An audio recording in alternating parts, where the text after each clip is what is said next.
You're listening to Feel Good Astrology with Louisa Tanner Munson. To request a personal reading with Louisa, go to www.feelgoodastrology.com. Hi, this is Louisa Tanner Munson, and this is part 2 of moving house. If you remember the last video, I was showing you my chart and how things were aspected. Now let's have a look at Carl's chart. Now, if we just go through this step by step as an astrologer would do it, we would first of all look at the IC, which represents the home, and see if a big planet has gone over it just recently. And in Carl's, I think you'll find one has. Here it comes. I'll just put the transits in. Oh, here we go. So Jupiter, it's not quite as a slow-moving planet as Uranus, Neptune and Pluto is. However, Jupiter and Saturn transits definitely can symbolise moves because they're slow enough to make an impact and significant enough to show a shift. Now, Jupiter has been going over this point for the last, since October last year, when it changed into the sign of Scorpio, and went right over Carl's moon, showing that he's having an emotional change, and going over his IC, showing a home change, almost reaching his Neptune and then reversing back, and it's literally just gone over the IC again. So this has been a time when Jupiter represents expansion, where Carl's sense of himself and his home has been expanding and changing and becoming more spiritual, as represented by Scorpio, and the fact that his Neptune is in a conjunction with the IC. His home has to be a place of spirituality, and for him, spirituality is what it's about. You know, that is the thing that he keeps in his heart, is this spiritual vision. So it's safe to say that all of this area has been energized, and Jupiter won't be back to this point for another 11.8 years, or 11 years, 8 months, sorry. So this is quite a significant transit that's occurred. And in fact, the last 2 transits in Jupiter that have occurred have coincided with house changes for Carl. And I've written about that in a separate article. I'll post a link to that. So this is a fairly big indicator of somebody moving home, possibly a few times, indicated by Jupiter going retrograde over this point. So it's a resettling time. Next thing we'd look at is the position of Pluto, because Carl's IC is in Scorpio, which means that Pluto is the ruler of his 4th house. And Pluto has been going backwards and forwards over the vertex. It's past the vertex now, which shows that he has been questing for something more meaningful and really wanting the universe to help him find the right place. But it still shows that something significant has been going on for him. So they're the first 2 things that I think an astrologer would really look at. Pluto is also in his 5th house. It has been for a long time. The 5th house is to do with creativity and children. And Pluto is to do with transformation. So the planet associated with where Carl lives has been in the place of children and also creativity. And in the last 7 years since we've been together, or 7.5 years, we have brought into this world 2 children, and we've got a 3rd on the way. And Carl's work has got more and more creative, where he's been able to have more and more intuition and fun. I mean, he's had a lot of fun with his work. And this is all encapsulated by the 5th house. And so Carl has been transforming through his 5th house and his children and stuff. And, you know, his work and his life has all been run from home as well.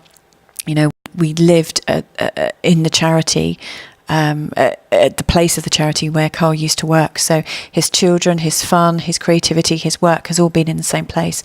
So that, you know, bears out astrologically.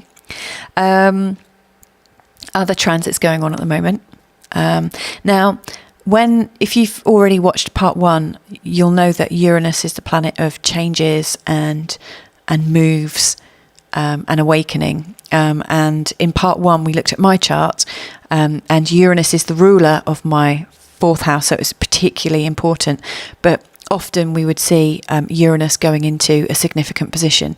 And you can see here, Uranus is moving towards the midheaven, but it's not quite there. But it's in the 9th house of travel, foreign travel, living abroad, and the desire to live abroad.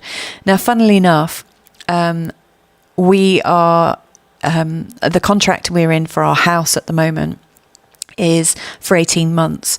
And our intention is that at the end of the 18 months, we're going to buy land, if not sooner, but we will buy land and create our own home there. And this Uranus, funnily enough, will be passing this point in 18 months' time. So this is signifying another house move for Carl, which I'm hoping will include me. And also Carl's house, the asteroid house, is actually conjunct his MC. So when this goes over his midheaven or his MC, it's going over his house. That's probably when we'll buy the land, and that's when the real move will take place. So we can see that where we are, we're living abroad, we're living in a culture that's very different to our own. And we have another move imminent, or Carl does. But funnily enough, and this often happens in partnerships, is where this degree is significant in Carl's chart, you'll notice it's probably significant in mine. And I'm just going to show you that it is. So if you look at that, that's 9 degrees Taurus. That's his part of success. And if we look at it with my chart,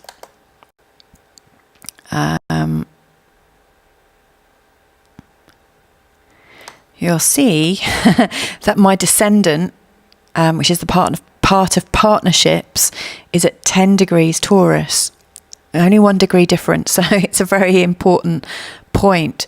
So my partnership is highly tied into Carl's sense of achievement, and so it's likely that we will be moving together, or separating together at that time. I mean, it's going to be quite a huge thing to have Uranus, the planet of change and awakening, going over my part of partnerships and over Carl's part of lifelong achievements and career. So watch your space, but it shows some kind of move. And I'm optimistic that, because we're both Uranian types anyway, that we'll go through it. But for some relationships, that could be quite a terrible thing.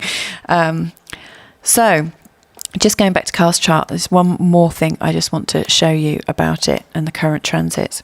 Because I was showing you where Uranus was in relationship to his house.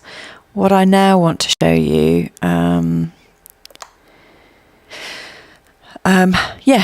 so the asteroid house and asteroid Fatima are actually transiting through the 4th house, so the part of our home.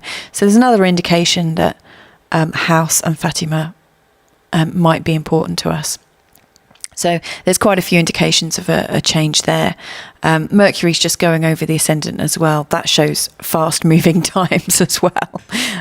So there's a big shift going on for both Carl and I, and that's reflected in our house. Now, there are other ways of corroborating house changes and house moves. For instance, I can draw up progress charts, which shows where the planets that we were born with have moved in relationship to where we are now. And I know that both of our progress charts reflect the move in those as well. But I don't want to overload everyone at the moment, because I've got 2 other examples of house moves and astrology to demonstrate. And one is for Tom, and one is for another person who may well, I can't remember if this person wants to be a mystery guest or not. So I'll have to check before I record that one. But I'm going to now record part 3, which is Tom's house move. You've been listening to Feel Good Astrology with Louisa Tanner Munson, and this recording has been made possible by all you lovely supporters at Patreon. To request a personal reading with Louisa, go to www.feelgoodastrology.com.